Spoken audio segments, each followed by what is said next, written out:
Diba? Kukunin daw lahat ang mga asset ng mga taong involved sa flood control project kapag hindi nila sinauli ang perang kanilang mga nakalimbat. Tulad na lang ng mga sasakyan ng mga diskaya na mapapanood nyo sa video ito. Kukunin ko lahat yung may pag-aari mo para itapat doon sa ginawa ninyong pandililang sa tao. Pwede ba i-share? Kung gusto mo, ganito na lang, ha? O hindi mo na kita ipoprosecute, ibalik mo. Anong katapat ito? Yung pong 4 na pong sasakyan po na mamahalin, pati po yung bahay ko, inyo na po. Ibenta po ninyo para may balik po. Okay, pumirma ka rito.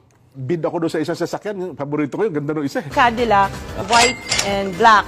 Ports niya. Lincoln Navigator, black and white. GMC Denali. So, black and white version din siya. Pero ito, diesel to. Ito gas. Grand Wagoneer.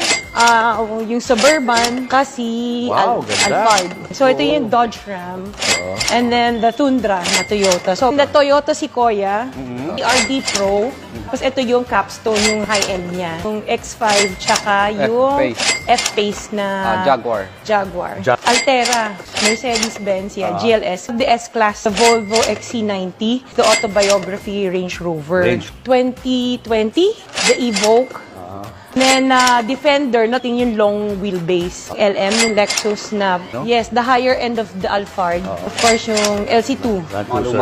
Savannah, nag-DMC siya. Dumating tong Ford Bronco. This is one of the first editions. Benz GLE, yung X7. We have yung Sprinter. And the Gladiator, the Porsche, Cayenne.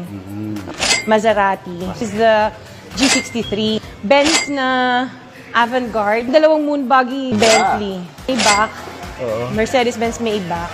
Then, of course, yung latest, your favorite? Yes, our favorite is the Rolls-Royce. This is the Cullinan. Anong gusto mo maging paglaki mo? DPW8.